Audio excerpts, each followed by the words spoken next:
Hello everyone, this is F K mech official YouTube channel. My name is engineer Farman Khan. आज की इस important video में मैंने आप लोगों को R32 का एयर कंडीशनर और R410A का एयर कंडीशनर, इन दोनों के दरमियान में एक छोटा सा कंपैरिजन दिखाना है। जब भी हम किसी एयर कंडीशनर को सेलेक्ट करते हैं या किसी कस्टमर के लिए हम उसकी सिलेक्शन करते हैं कि आप फलाना कंपनी के एयर कंडीशनर ले लें, तो एयर कंडीशनर के अंदर जो रेफ्रिजरेंट इस्तेमाल होता है, बेसिकली उस रेफ्रिजरेंट के 5 इंपॉर्टेंट प्रॉपर्टीज़ है जो कि देखनी चाहिए। और इन्हीं 5 इंपॉर्टेंट प्रॉपर्टीज़ पे ही हम किसी एयर कंडीशनर की सिलेक्शन कर सकते हैं कि कौन सा एयर कंडीशनर हमारे लिए बेहतरीन है, कौन सा एयर कंडीशनर हमारे लिए बेहतरीन नहीं है। तो इसलिए मैंने कुछ डेटा आप लोगों को देनी है। आपने किसी भी एयर कंडीशनर के अंदर जो रेफ्रिजरेंट इस्तेमाल होता है, वो चाहे कोई भी दो रेफ्रिजरेंट्स हो, R32 और R410 है, R600A और R290 है, R22 और R407C हैं, जो भी दो रेफ्रिजरेंट्स आप लेंगे तो उनके अंदर आपने 5 प्रॉपर्टीज़ है जिनका आपने मद्देनज़र रखना है। देखिए, सबसे पहले अगर मैं आपको बताता चलूँ कि R410A और R32 जो है, ये काफ़ी नियरली अपने प्रॉपर्टीज़ के लिहाज से एक नियरली रिलेशनशिप है। इनके वैल्यूज़ में इतना ज़्यादा डिफरेंट नहीं है, पर फिर भी दोनों के दरम्यान में डिफरेंस है। तो इसी वजह से मैं दोनों का कंपैरिजन आपको बताता हूँ। सबसे पहले जो R410A है, ये एक ब्लेंड टाइप का रेफ्रिजरेंट है और इस ब्लेंड टाइप के रेफ्रिजरेंट में 50% R32 और 50% R125 का रेफ्रिजरेंट शामिल है। जबकि R32 जो है, ये एक सिंगल मॉलिक्यूलर रेफ्रिजरेंट है, यानी ये ब्लेंड टाइप नहीं है। ठीक है, इसमें दो या दो से ज़्यादा मिक्सचर जो है ना, वो शामिल नहीं है, बल्कि एक सिंगल रेफ्रिजरेंट है। अच्छा, अगर आप लोग देखें तो R410A का जो मॉलिक्यूलर फार्मूला है, वो दो रेफ्रिजरेंट्स का है, तो इस वजह से CH2F2 ये R32 का फार्मूला है, जिसमें एक कार्बन और इसके इर्द गिर्द दो हाइड्रोजन और दो फ्लोरीन के एटम पाए जाते हैं। जबकि इसी के साथ R125A का भी रेफ्रिजरेंट है, तो इस R125A के रेफ्रिजरेंट में दो कार्बन के एटम और 5 फ्लोरीन के एटम शामिल होते हैं। ठीक है, इन दोनों मिक्सचर्स ने एक रेफ्रिजरेंट बनाया हुआ होता है, जिसको हम जियोट्रॉपिक ब्लेंड टाइप रेफ्रिजरेंट कहते हैं। यानी R410A को आप जियोट्रॉपिक ब्लेंड रेफ्रिजरेंट भी कह सकते हैं। जबकि R32 का जो फार्मूला है केमिकल, CH2F2, यानी एक कार्बन, दो हाइड्रोजन और दो फ्लोरीन के एटम शामिल होते हैं। अगर आप इसका स्ट्रक्चर भी देख रहे हैं यहाँ पे, तो इसका स्ट्रक्चर कुछ इस तरह से होता है। देखिए, मैं जो आपको बता रहा हूँ कि 5 इंपॉर्टेंट चीज़ें हैं, उसमें सबसे पहला जो इंपॉर्टेंट चीज़ है वो है बॉइलिंग पॉइंट। और इसके बारे में मैंने आप लोगों को पिछली वीडियो में बताया भी था कि जिन दो रेफ्रिजरेंट की भी आप कंपैरिजन करेंगे, तो जिस रेफ्रिजरेंट का बॉइलिंग पॉइंट कम है वो बेहतरीन रेफ्रिजरेंट है। ठीक है, तो इस लिहाज से R410A का boiling point -48 degree Celsius, R32 का बॉइलिंग पॉइंट -53 डिग्री सेल्सियस, तो R32 इस लिहाज से बेहतर रेफ्रिजरेंट हो गया। ठीक है, दूसरा जो इम्पोर्टेंट चीज़ है वो है heat absorption capacity. Heat absorption capacity भी उस हालत में जिस वक्त रेफ्रिजरेंट इवापोरेटर के अंदर लिक्विड से वेपर बन रहा होता है, तो उस वक्त एक रेफ्रिजरेंट जितना ज़्यादा हीट जज़ब करेगा, वो रेफ्रिजरेंट बेहतरीन तस्वर किया जाएगा। अब अगर इस ज़मन में हम देखें तो R410A का 1 पाउंड का रेफ्रिजरेंट जब इवापोरेटर में लिक्विड से वेपर बनता है, तो ये 120 BTU का हीट जज़ब करता है। जबकि अगर आप R32 को देख ले तो R32 तकरीबन 165 BTU का हीट एब्जॉर्ब करता है, जिस वक्त R32 का 1 पाउंड का रेफ्रिजरेंट एवापोरेटर के अंदर लिक्विड से वेपर बन रहा होता है। तो इस लिहाज से भी R32 का जो ये वैल्यू है, ये ज़्यादा है। तो तीसरी जो इंपॉर्टेंट प्रॉपर्टी है वो है कंप्रेसिबिलिटी।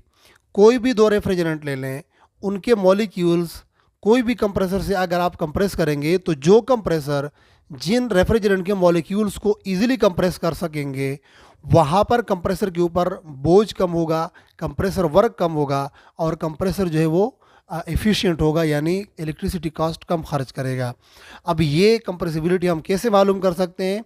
देखिए, जब भी आप दो रेफ्रिजरेंट्स देखें, तो उन रेफ्रिजरेंट्स में जो मॉलिक्यूली वेट होता है, मॉलिक्यूलर वेट, यानी एक रेफ्रिजरेंट है, मिसाल के तौर पर आप R32 का मिसाल ले लें। R32 में एक कार्बन, दो हाइड्रोजन और दो फ्लोरीन, ये 5 जो है ना एटम्स मिले होते हैं। 3 आंसर हैं और इनके 5 एटम आपस में मिले होते हैं, एक मॉलिक्यूल बनाया होता है।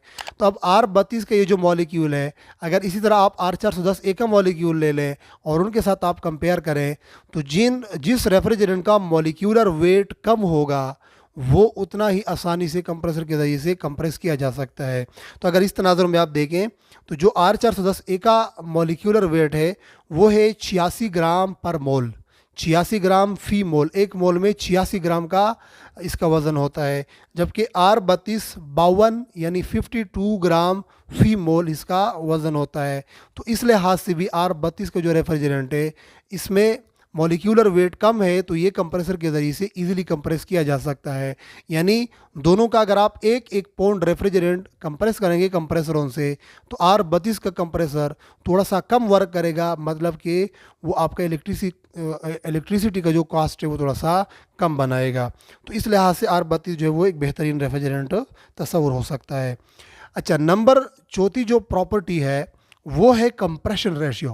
कंप्रेशन रेशियो का मतलब है कोई भी रेफ्रिजरेंट आप ले लें, जिस मकसद की आपने लेना है उस मकसद के लिए जब हम रेफ्रिजरेंट को इस्तेमाल करते हैं तो उनके ऑपरेशनल कंडीशंस होते हैं जो कि जिसको हम एवापोरेटिंग प्रेशर और कंडेंसिंग प्रेशर बोलते हैं।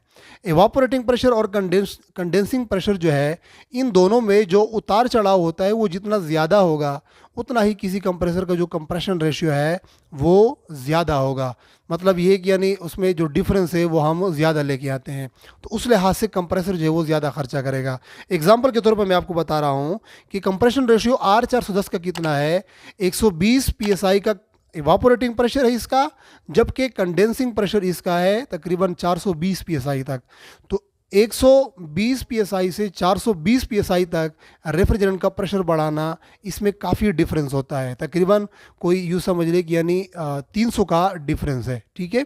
जबकि अगर आप R32 का देख लें तो R32 में हम एवापोरेटिंग प्रेशर 100 PSI रख लेते हैं, जबकि इसका जो कंडेंसिंग प्रेशर है वो 320 PSI के आसपास होता है।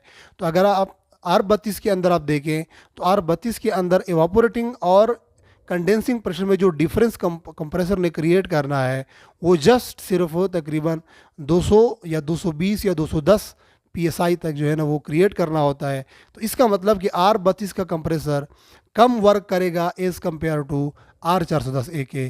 तो इस लिहाज से भी, कंप्रेशन रेशियो के लिहाज से भी जो R32 है ये बेहतरीन कंप्रेसर है R410A के निस्बत में। पांचवा जो प्रॉपर्टी है वो है सेफ्टी रिक्वायरमेंट्स के लिहाज से। सेफ्टी में जो है ना 3 चीज़ें आती हैं। सेफ्टी में एक तो फ्लेमेबिलिटी आती है, दूसरी जो आती है वो टॉक्सिसिटी आती है, और तीसरी चीज़ जो आती है वो है एक्सप्लोजिवनेस। फ्लेमेबिलिटी आग पकड़ने के जो है ना वो किसी रेफ्रिजरेंट के अंदर जो सलाहियत होती है। टॉक्सिसिटी होती है जहरीलापन, किसी रेफ्रिजरेंट को जहरीला बिल्कुल भी नहीं होना चाहिए। और तीसरे नंबर पर जो सेफ्टी के लिहाज से प्रॉपर्टी है वो है एक्सप्लोजिवनेस, यानी धमाके से पटने वाला। अब दोनों रेफ्रिजरेंट्स के दरमियान अगर हम देखें तो फ्लेमेबिलिटी में ये लोअर फ्लेमेबल है, बट इतना ज़्यादा नहीं है कि हम इसको फ्लेमेबल कह सकें। और R410A जो है ये बिल्कुल भी फ्लेमेबल नहीं है। अच्छा, दूसरी चीज़ के जो टॉक्सिसिटी है यानी जहरीलापन है, जहरीलापन R410 में भी तकरीबन ना होने के बराबर है, R32 के दरमियान R32 के अंदर भी तकरीबन ना होने के बराबर है। तो इस लिहाज से भी आप तकरीबन दोनों को सेम समझ सकते हैं। हाँ, एक्सप्लोजिवनेस जो है वो R32 के अंदर ज़्यादा है और R410A के अंदर कम है।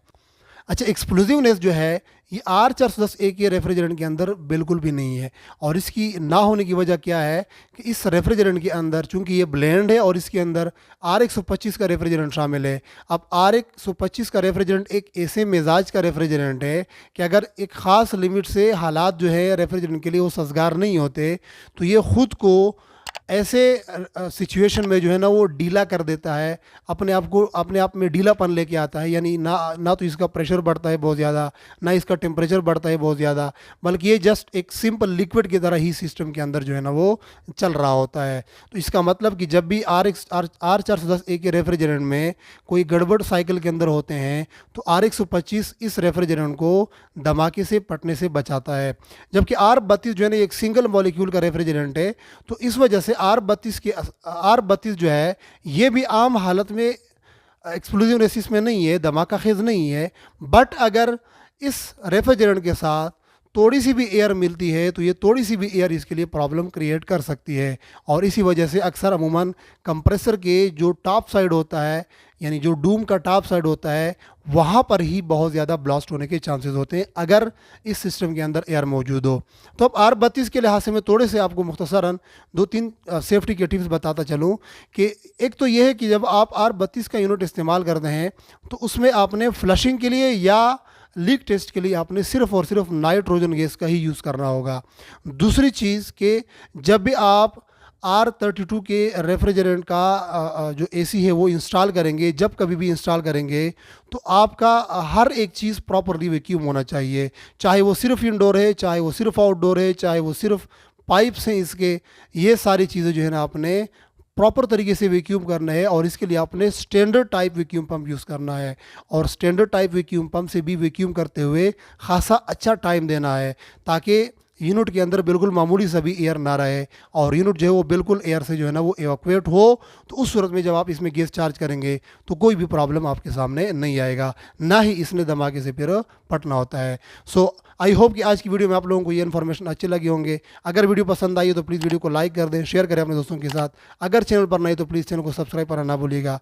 अनटिल टू नेक्स्ट वीडियो, मुझे दीजिएगा इजाज़त। अल्लाह हाफिज़।